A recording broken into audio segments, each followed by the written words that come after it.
Եթե կարելի է ես հավելեմ, տեսեք, մենք ինչպիսի իրավիճակ ունենք, օրերս, հակառակ պատկերն է։ Հենց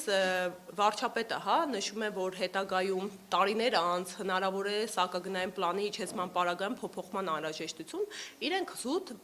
պոպուլիստական ձևաչափով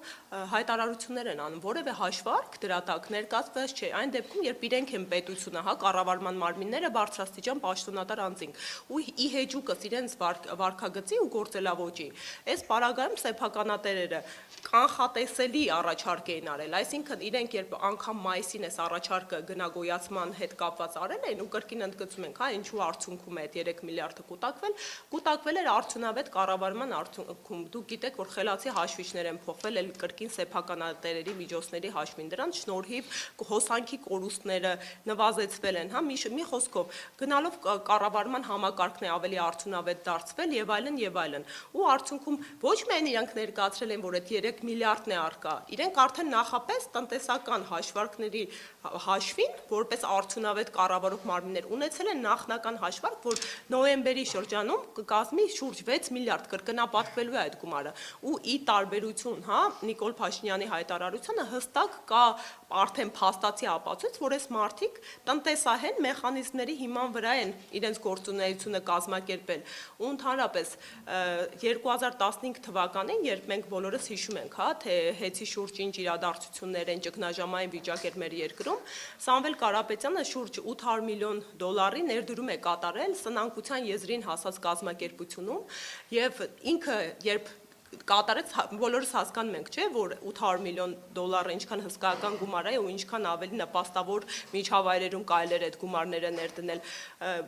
բացառապես ակնհայտ է, որ հայրենանվեր ու ըստ էության բարեգործական միտումներով էլ է եղել այս ներդրումը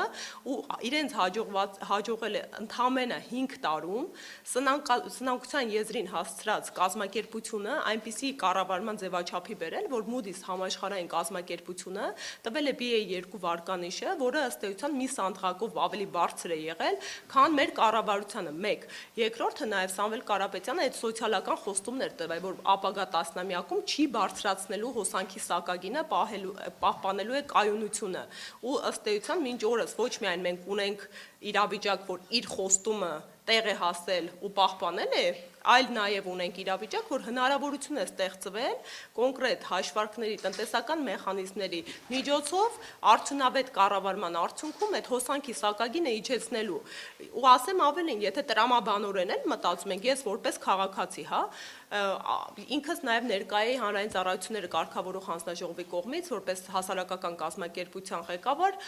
քննարկումներին հեծի լիցենզիայի դադարեցման, որը մեկ այլ գործընթաց է հետագայում քննարկելի ակնհայտ հակաիրավական, այստեղ հանրային ծառայությունները կարգավորող հանձնաժողովի հաստափոր զեկույցներ ներկայացվում, հեծի շուրջ խնդիրների եւ այլն, տեսեք, այս սակագնի հետ կապված որևէ լուրջ տնտեսական հիմնավորում չի ներկայացվել, որը կհակասեր, եւ երկրորդ ՀԾԿՀ-ն յուրաքանչյուր կիսամյակ ըստ էության ուսումնասիրում է սակագների հաստատումը, նվազեցումը կամ բարձրացումը, եթե հնարավորություն կա գոնե 3 տարվա կտրվածքով իջեցնել սակագինը, ապա ինչու չիջեցնել, որն է Նիկոլ, այդ հարցադրումները ճիշտ կլինի մեր երկրի վարչապետին ուղղել,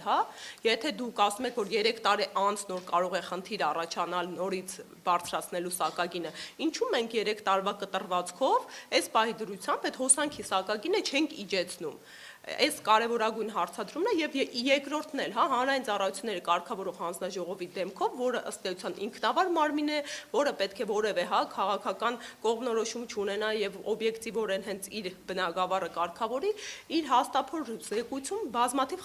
խնդիրներ էր բարձրաձայնում, հենց որոշակիորեն նաև սա կարելի էր քաղաքական մանիպուլյացիա համարել, որովհետև ես կողքից որպես անաչառ դիտորդ, որպես քաղաքացի մեր երկրի լսում եմ եւ այդ գնահատականները ինձ համար ավելի շատ խնդիր են ու քննադատություն են առ իրենց աշխատանք, որովհետև իրենք են եղել այն լիազոր իրավասու մարմինը, ովքեր այս տարիների ընթացքում պետք է հետևեին հեծի գործունեության օրինականությանը, խնդիրներին եւ այլն, եւ ամեն տարի իրենք հաշվետվություններով, զեկույցներով հաստատել են, որ այդպիսի խնդիրներ չկա, եւ մեկ էլ երբ քաղաքական գործընթաց է հեծի շուրջ սկսվում, բարձվում է, բացահայտվում է, չասած, իրավական այլ խնդիրների ժամկետներին վարպաչեջ վարչարարությանը, հա, ժամկետներին մյուս կողմին ներգրավելու, մոնիթորինգներին, որ ինչպես հասկացանք, մյուս կողմը կրկին հա սեփականատերերը ներգրաված չեն եղել եւ այլն եւ այլն, մի շարք խնդիրներ են ի հայտ գալի։ Այդ հաշվետվությունները առաջին հերթին գնահատական էր հանրային ծառայությունները կարգավորող հանձնաժողովի նախորդ տարիների աշխատանքին, իսկ հիմա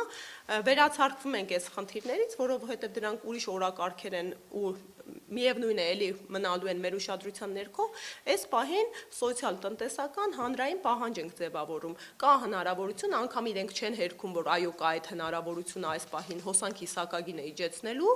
ու եթե վարչապետը ասում է 3 տարի հետո հնարավոր է խնդիր առաջանա, օքեյ, 3 տարվա կտրվածքով սակագինը իջեցնելը առնվազն պետք է դիտարկած լինեք։ Ինչու եք առանց տնտեսական լուրջ հիմնավորումների դուք օրակարգ դարձնում ու քաղաքական գնահատականներ տալիս այս գործընթացին։